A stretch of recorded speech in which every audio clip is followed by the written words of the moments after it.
Cypcut and how to operate your new fiber laser cutting machine. So let's jump right into this overview, walking you through the interface of Cypcut. So I'm just going to walk you through initially. This is the Cypcut interface or Cypcut interface when you boot up the machine. And the version of Cypcut that you're using may look a little bit different than this depending on the machine. There may be some controls over here on the right side that look a little different. But in general, things should be laid out very similarly. So this first video in the series is going to walk you through just the basic layout of the interface. And for part of this video, I'm actually going to take you out to my machine and record separately, instead of doing a screen capture like we have here, which will give us the best quality experience for you. There are some things, I'm working on a simulation copy of it on a separate machine so I can do the true screen record. There are some things that you need to see the live machine on, and you're going to have to bear with the process that those are going to be recorded a screen with a cell phone. So we'll walk out and take a look at that in a minute, but I'm going to show you as many things as I can in the interface here as an overview. So when you load up your machine, you're going to have your drawing board in the center, and you can see I've already got, just a logo up here, and we'll walk through, more details about that. But if you notice across the top here, there are a few tabs, and these are very self-explanatory and very basic, very easy to understand. But I'm going to start with the View tab here first because I want to show you a couple of critical things that you may be interested in right off the bat with your machine. So if you see here, you've got the language, and you can select your language here. So if you get your machine imported from China and it's not in the language that you want to click on and even if you can't even read what these tabs say, click on the fourth or the last tab over, and then if you click in this area right here, you should be able to drop this down and see the language of your preference and be able to read that in your language to be able to pick it.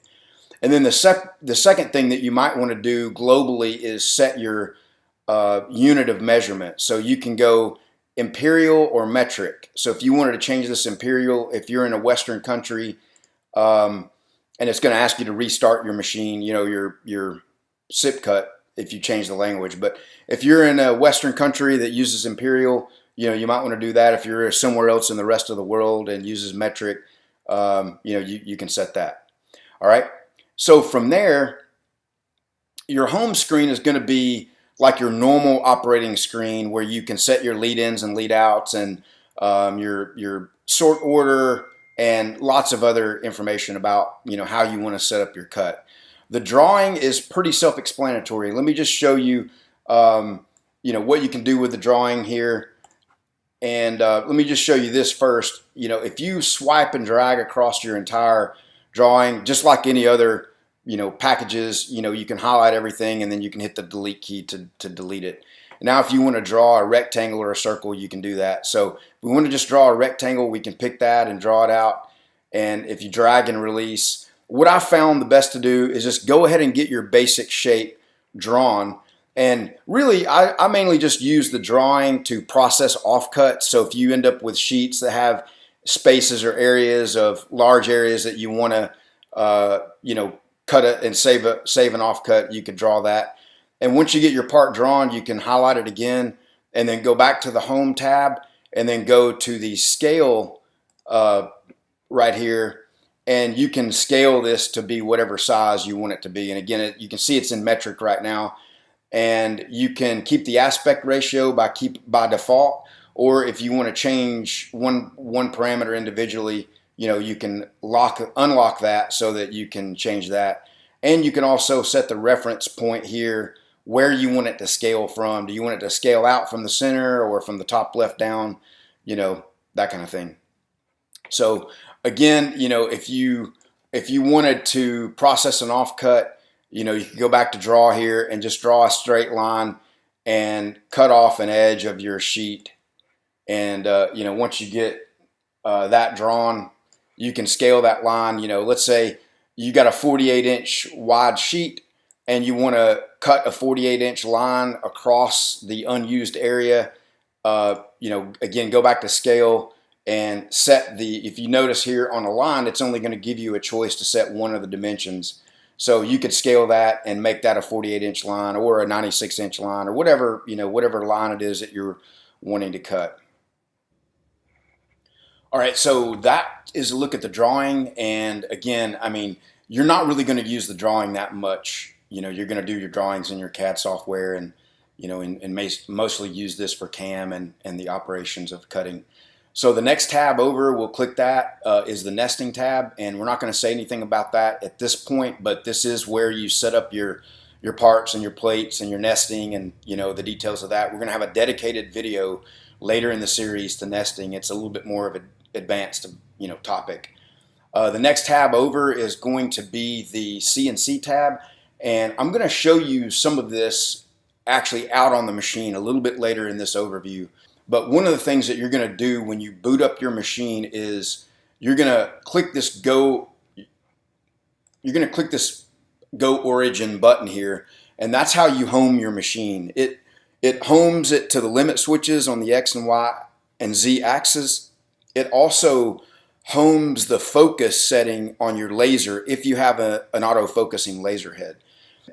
The view, again, not a lot to show you here. I showed you the main points of that. You can, there's lots of options and things that you can do here in the view, but I think, the default views have worked for me, and that's something that you can take a look at. Not really critical to getting your machine up and going. So, and then the last thing I want to show you on the overview here of the interface is the far right. There's a couple of things that we want to look at. If you see the controls that I'm highlighting with the mouse here, this is going to be your jogging of the machine. And in the next video, you're going to see the use of the remote control, and you'll see many of these buttons here are mirrored on the remote control.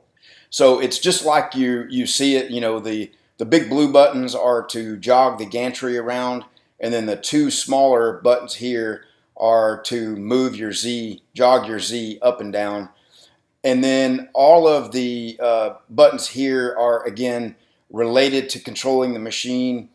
And then down at the machine control section here, this is basically your cycle start, how you can pause a job, stop a job in the middle. You can do a dry cut. You can frame out your cut. Again, I'm going to show you more about that in the remote control video and kind of show you how they're mirrored. And then this area right here is where you get to your layers area. And your layers are basically how you set the cutting parameters for the machine. So I'm going to click it and bring up the layers so that you can see that. And we're going to have a dedicated layers and parameters video a little bit later in the series. So I'm not going to walk you through that now.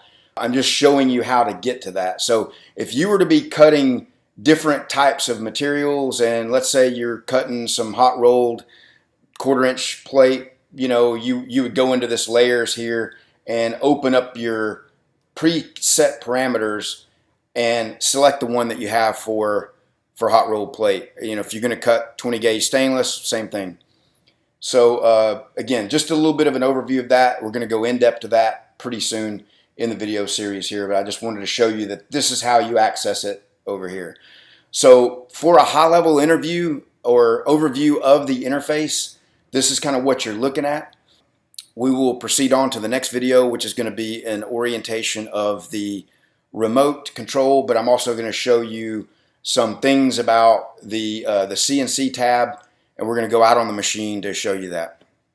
All right, so this is going to be the part of the overview, interface overview, that's going to be a little bit harder to see because I'm showing you this on my live machine.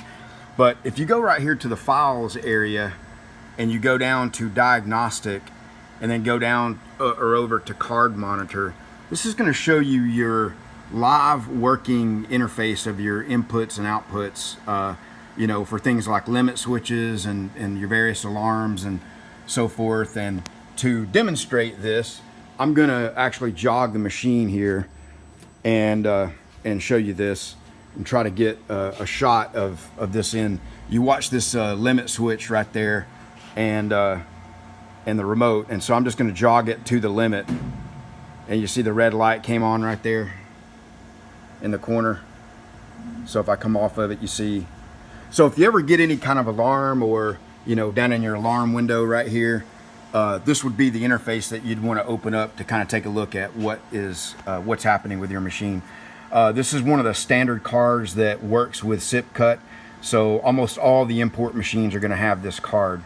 All right, so you can get to that on the CNC tab.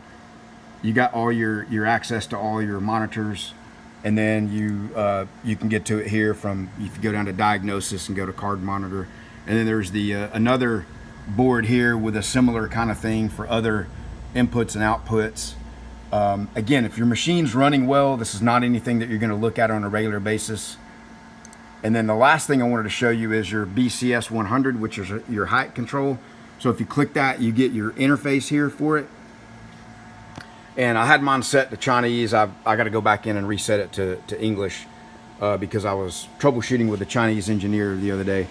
But if you see your actual machine, you're getting a real-time monitor of that height controller, that instead of having to open the cabinet and deal with all that, you can open it up right on the screen and see where, what's going on with it, and if there's any alarms on it or any issues with it, where you set your soft limits and things like that's all in that. But I'm not gonna, this is more of an engineering and setup thing, not really a user operations. Your operator status, you would never really need to be working in that. But we did talk about, I showed you in the other part of it, that in the CNC tab, the main thing that you're going to do when you boot up your machine is click Go Origin there to get it booted up with. And sorry about the focus issue, but I'm going to show you when you boot up your machine for the first time. If your machine happens to be way down at the other end, you want to manually jog it so that it's down at your home, near your home position, so that the homing process doesn't take forever. And so if you will notice here, we're going to click on Go Origin, and it's going to come up and ask, are you sure? And we're going to say yes, and I'm going to show you the machine and what it's actually doing.